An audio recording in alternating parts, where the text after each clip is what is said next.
Hi everyone.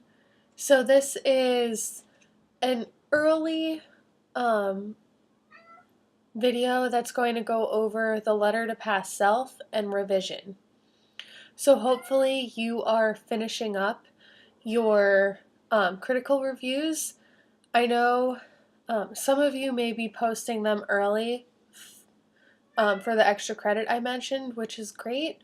But if you're not posting them early, the memo to past self, draft 1, is still due in the peer review on Thursday. And I will also have peer review groups updated on Monday, so hold off reviewing each other's work until I have those updated. After this week, I had to make a few adjustments. All right, so revision. Revision, which you would have read in Nancy Summers, but I decided I would just talk about key points, is more than just changing the words you're using. You're not just reading through and deciding, all right, I should use a synonym here because this sounds more academic. And it's not just crossing out lines, which is a technique I see often from students when they're just trying to not say the same sentence over and over. But that's part of a bigger piece of revision that hopefully you have been noticing from the feedback I give you on your drafts. Revision is revising the whole concept and the whole theme of your writing.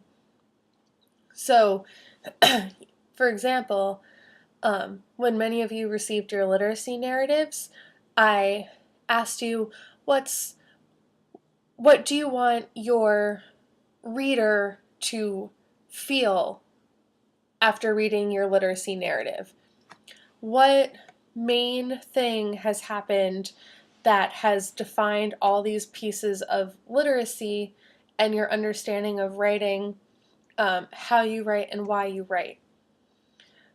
So revision is not just those sentence level changes, but it's those big, how am I addressing my audience changes. And so this reading, which again, don't worry, you didn't have to read it, touches on how revision is, in a sense, a way of better understanding the rhetorical situation of your own writing. So you've rhetorically analyzed other authors in the discussion forum and in your annotated bibliography, but as you revise, you think to yourself, what is my purpose? What is the message that I want to give to my readers? And then you think, who are my readers? Is it other students? Is it readers of a magazine? Is it professors? Is it people within my discourse community? And then you also address your own stance. So this is closely connected to your purpose, but when you think about your stance, you're asking, what is my opinion? So, with that in mind, we are going to the letter to past self. The memo to past self. So in this memo, if you pull up your assignment sheet with me, you are, well, first of all, congratulations. You are nearly done. This is your last assignment that you have to draft before completely moving into revising all of your assignments for the portfolio. So good work. You're almost there. So now you're going to reflect on what you've done. So how have you met the learning outcomes this semester? You know, last week I asked you to identify how what you did fit into all 4 learning outcomes. In the memo to past self, which explains your achievement of the learning outcomes with a tone you determine to an audience of RIT 200 instructors. So what have you learned in detail? So I have some helpful questions on the assignment sheet to get you started, because it is required to be 4 pages long. But think about everything we've read and everything you've had to write. So for example, did a specific reading help you understand audience? Or were there specific readings that helped you understand writing as a process? So you can think about Erica Lindemann, Anne Lamott.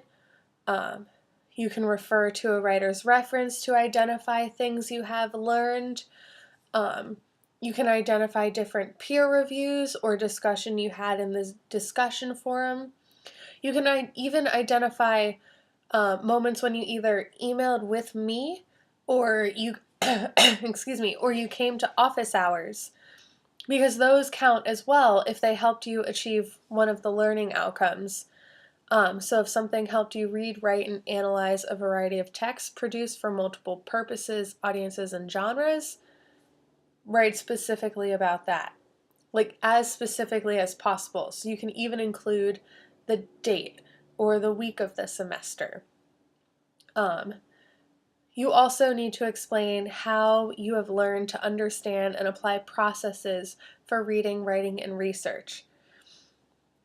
So perhaps one of the links about writing a critical review helped you with that, or consulting a writer's reference, which a lot of you in the discussion forum wrote about consulting a writer's reference or consulting Purdue OWL to help you, which is great, because when you are writing, what you do to get the information you need is how you will learn to be a better writer, because you've learned these different ways to write different genres, and not just how to write the genres, but how to teach yourself a way to write for a genre. You're also going to demonstrate how you've engaged in and critically self-reflected about reading and writing as social processes. So, how is writing more than just a solitary event? What have you done, such as the peer review, discussion posts? What have you done specifically in those that have demonstrated this to you? And then you're also explaining how you have an understanding of textual conventions appropriate to the writing task at hand. And as a reminder, textual conventions is not just the format of your writing, but it's also the word choice based on the genre. So, when you wrote a literacy narrative, many of you had that narrative arc. It was chronological, it was personable, pieces of a narrative that hook someone in. Now, when you're writing your critical review, you're probably using academic language you have chosen specifically to follow MLA or APA format. So those are pieces of textual conventions. So you are writing in a genre and identifying those pieces that make it this type of genre, and you can explain why you as the writer have chosen certain language in your piece of writing. So you have all of those learning outcomes to reach. For the format of your memo, so if you've ever had to write a memo before, they are generally, they can have an introduction or not. So you sort of introduce what will be in the memo if you'd like, and then they have headers for different sections. And this doesn't mean that you can't have multiple paragraphs within a section. It just means that it clearly breaks down the information, because memos are all about communicating information effectively. So you can either design your headers using each learning outcome for a header, or you can get a little more creative and break your semester up based on the assignments we've done, based on the tone that you had at different parts, because I understand that your semester is probably not a linear flat line of emotion or of work. It's probably going in all sorts of directions of up and down, with really positive feelings or stress or excitement. You are allowed to share these things in your memo to past self. But it's really your chance to explain everything you have learned. And it's also the time that you are telling these instructors reading your portfolio what they're going to find. So, of course, you have to have this document, which is your major reflection document, but write about the rhetorical analysis document you include, which is the literacy narrative. So you can explain how the pieces of that got you to where you are. And then you also need to explain how your critical review, which is your research document, got you to this final portfolio and helped you understand the learning outcomes. And a really good thing to remember is to use key terms from the class. So I list them on the assignment sheet. You want to talk about audience, purpose, context, genre, persona, discourse community, process, literacy, and textual conventions. So as you've participated in RIT 200, how have you learned to interpret these terms? And how do they fit into the broader learning outcomes? So draft 1 is due in the peer review discussion on April 7th. Then draft 2 is due via the assignments on April 14th. And then draft 3 is due on April 28th, which I will explain closer to how to submit your portfolio.